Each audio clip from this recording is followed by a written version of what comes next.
Bonjour Damien, je connais ta voix mais je ne te connais pas, peux-tu te présenter? Bah écoute, je suis Damien Boisseau, comédien et je fais beaucoup de doublage, donc c'est pour ça que tu connais ma voix, du D'accord. documentaire, de la pub, pas mal de choses avec ma voix.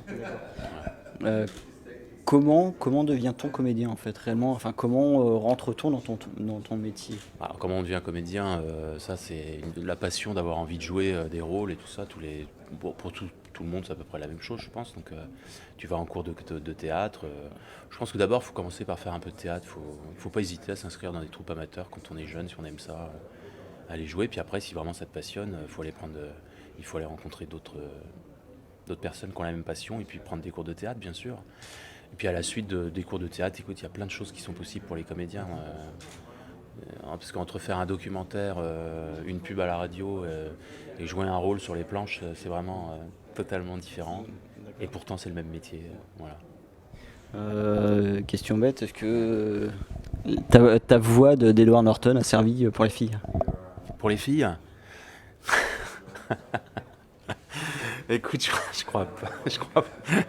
Non, mais la voix, elle fait partie naturellement de notre être. Alors, est-ce que ma voix, puisque les gens souvent la trouvent charmante, donc est-ce que ma voix, elle a charmé des filles? C'est possible, ça c'est comme, c'est l'ensemble de notre. Mais est-ce que c'est grâce à. Non, je crois pas. Non, je crois pas. Euh, Il y a certaines personnes en fait qui restent pendant des années et des années la voix d'une personne. Est-ce que finalement des fois on s'identifie au personnage et finalement on le vit ce personnage?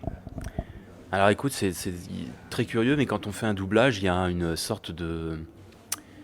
On finit par. C'est très curieux, on se prend un peu pour celui qui est à l'écran. Bon, en fait, ceci dit, c'est le but de notre métier, c'est-à-dire quand on incarne un personnage, c'est de se prendre pour le personnage, qu'on soit en train de le tourner, le jouer sur scène ou le jouer en doublage.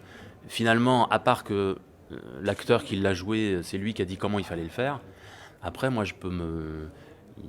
C'est très curieux. J'ai l'habitude de dire qu'au doublage, on est à la fois spectateur et acteur. C'est très curieux. Donc, on est spectateur puisqu'on reçoit, on regarde la scène comme n'importe quel spectateur et il se dit, ah, ouais, j'aime bien cet acteur, c'est bien ce qu'il fait. Et après, on est acteur de la même chose. Et après, on regarde son propre travail sur la tête d'un autre, ce qui fait qu'on est spectateur de son travail. Donc à la fois, on sait qu'on est acteur, c'est très curieux, hein, et en même temps, on est spectateur de ce qu'on vient de faire. C'est très curieux. Voilà, c'est pas comme se voir à l'écran en fait, c'est un peu curieux quoi. Mais du coup, oui, il y a une sorte de, on peut avoir tendance à se prendre pour celui qui est à l'écran.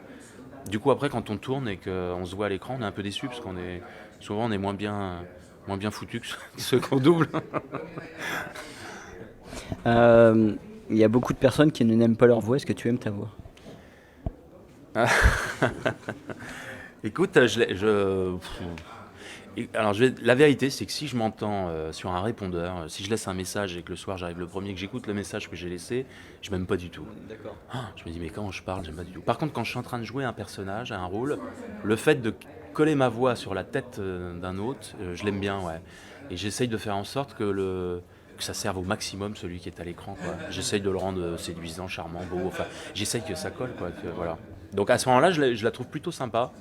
Mais quand je m'entends moi sur un répondeur, non, j'aime même pas du tout. D'accord. Voilà. Quand tu fais du doublage, est-ce que pour toi c'est compliqué de retranscrire les sentiments Alors en fait, ça dépend au doublage. Voilà, il y a à la fois, tu dois être dans la scène. Chaque acteur, tous les acteurs travaillent pas de la même façon. Mais moi, j'essaye au maximum d'imaginer que je suis en train de la tourner. Même si je suis derrière un micro, j'imagine que le comédien m'a dit voilà comment il faut la jouer, comme si c'était mon prof. Et il me dit voilà, c'est ça qu'il faut faire. Et j'essaye d'intégrer ce qu'il a fait, de le digérer. Et après, moi, j'essaye de le jouer pleinement, d'être à fond dedans. Mais après, il y a une partie technique au doublage, bon, bah, comme au théâtre hein, et comme au cinéma. Mais alors, cette partie technique,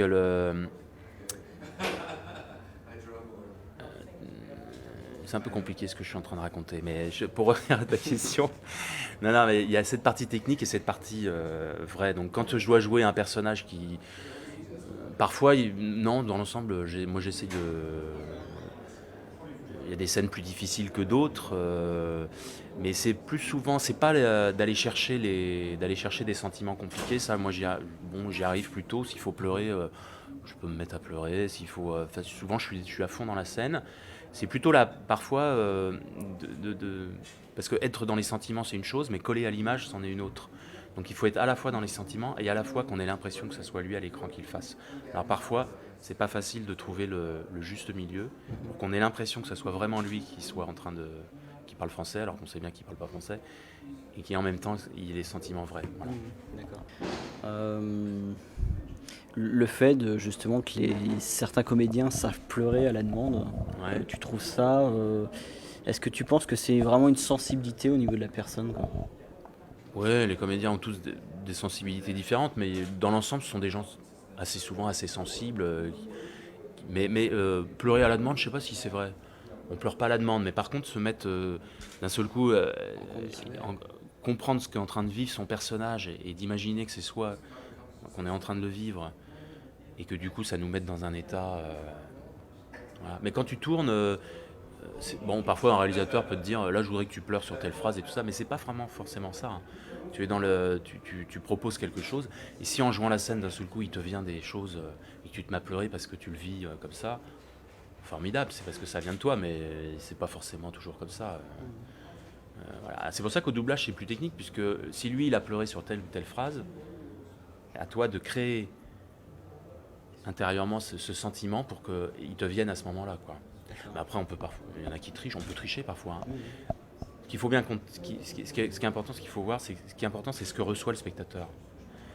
Si le spectateur il est ému par ce que tu fais, alors que tu triches complètement, c'est tout faux.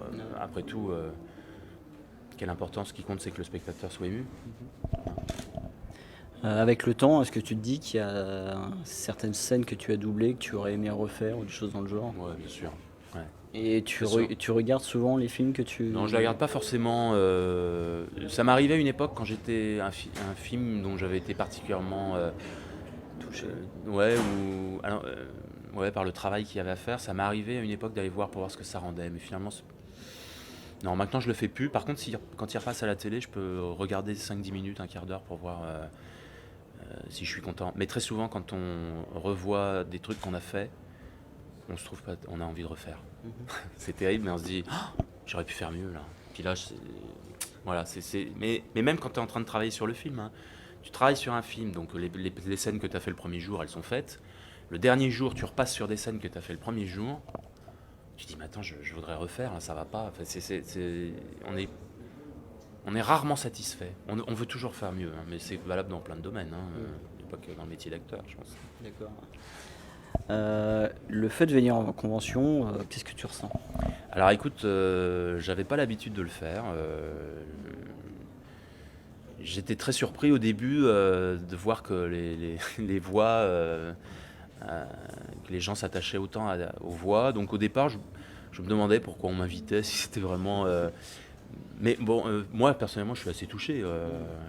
Et puis finalement, bah écoute, je trouve ça plutôt agréable. Les gens viennent te voir, te disent j'adore ce que tu fais, j'adore ton travail. Parce que ce qu'il faut bien voir, c'est que quand tu fais du doublage, autant quand tu es au théâtre, tu joues, tu sors, les gens t'attendent, ils peuvent te voir, te dire ah je vous ai trouvé super, ou te dire je te trouvais nul, mais enfin souvent si on t'attend c'est pour te dire qu'on t'a trouvé bien, donc c'est plutôt sympa.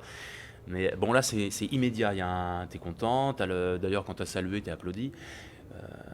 Quand tu tournes, on peut te dire tiens je t'ai vu dans un film et tout. Quand tu fais du doublage, c'est totalement, tu t'effaces derrière quelqu'un d'autre, donc c'est totalement incognito. Que tu aies bien travaillé, si tu as mal travaillé, on va dire disons c'était mal doublé, mais si tu as bien travaillé, on va rarement te le dire. Voilà, donc là en fait, il y a ouais, c'est vrai. Et donc là, il y a une sorte de, c'est plutôt agréable, c'est plutôt flatteur, je vais pas m'en plaindre. C'est très agréable de voir des gens qui te disent j'adore ta voix, j'adore ce que tu fais, quand tu doubles c'est super. Je veux pas leur dire non. Donc voilà, c'est plutôt agréable ces conventions. C'est surprenant pour nous parce qu'on s'attendait pas à voir autant de gens qui nous appréciaient, mais c'est agréable, je vais pas dire. Hein. Est-ce que tu es cinéphile? Oh, plutôt cinéphile, mais bon, ouais, j'adore le cinéma, évidemment, j'adore les films et tout. Donne-moi 3 films que tu as vraiment aimés. Après, j'attendais ce genre de questions. Alors ça, ce genre de questions, je les aime pas trop parce que... Quels sont vos points faibles et vos... Ouais. J'aime pas trop ces questions parce que... Non, il y a plein de films que j'ai adorés. Je sais pas, si je... Par exemple... Alors, faut que les titres me reviennent, hein, tu vois, ça va être terrible. Non, mais par exemple, des films totalement différents. J'ai adoré Avatar. Ouais. J'ai adoré Sur la route de Madison. C'est Sur la route de Madison, ouais, ça. Sur la route de Madison. Ouais, je trouve ça formidable. Et j'ai adoré Non, mais parfois, je vois des jeux d'acteurs formidables. J'ai adoré Ma meilleure ennemie, le film avec. Je cite 3 films comme ça. D'ailleurs, c'est pas des films français que je cite, mais bon, je pense que bon, tu m'as cité. Il y a des films français que je trouvais formidables, hein. Ma meilleure ennemie, c'est le film avec Julia Roberts et Suzanne Sarandon. Un film extraordinaire où Suzanne Sarandon va mourir et elle confie ses enfants à la nouvelle femme qui est incroyable. Voilà, 3 films. D'accord. Totalement différents, mais j'en ai aimé plein d'autres. C'est pas mes films préférés, forcément. D'accord. Euh, En dehors de ton doublage, est-ce que tu as des passions, des choses... Alors moi j'adore tout ce qui est musical, la musique, j'adore ça. Je fais pas mal de musique, j'ai chanté dans une chorale. J'adore ça, j'ai composé des... Donc ouais, j'adore la musique. Ouais, je joue un peu de musique et tout, donc ça c'est voilà, une passion, je vais pas... Mais ouais, j'adore ça et j'adore le sport. Donc, D'accord. voilà. Donc, Et après, ouais. donc en fait, au final, enfin voilà, c'est dès que tu sors du doublage, tu redeviens une personne normale, comme tout le monde. Ah, absolument, Et ouais. t'as pas les problèmes des grands acteurs qui peuvent sortir de chez eux. Ah non, je suis totalement incognito. On m'entend très souvent à la télé, à la radio, mais personne. Non, non, je suis totalement incognito, j'ai aucun problème.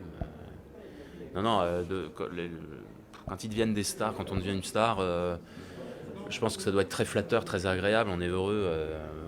Je pense qu'on arrive à l'apogée de quelque chose, on a pu, mais en même temps, bon, il y a le revers de la médaille, c'est sûr. Je pense pas que ce soit très agréable de voir toujours sortir avec des grosses lunettes de soleil. Et... D'ailleurs, je pense que quand ils sont désagréables, quand vous les reconnaissez dans la rue et que vous allez les voir, faut bien se dire que si vous êtes là, quand il y a 3 personnes qui viennent vous dire, j'imagine, hein, salut, j'adore ce que tu fais, bon, tu dois être content, mais quand c'est la 50e personne, à un moment, tu dois être énervé, puis tu réponds pas forcément bien. Et alors là, les gens se disent, c'est vraiment un con ce mec, si j'avais su, mais bon. Non, faut se remettre. C'est pas, je pense que ça doit pas toujours être facile à vivre, mais bon, c'est le revers de la médaille. Hein, on peut pas. Faut comprendre que les gens ils adorent ça. Voilà. Bah, en tout cas, merci beaucoup donc, pour Bah, cette merci à vous. interview. Et puis bah, j'espère qu'on te reverra plus tard ici, quoi. Bah, écoute, en tout cas, j'ai grand plaisir à être au TGS, donc voilà, avec plaisir. Merci beaucoup. Merci à toi.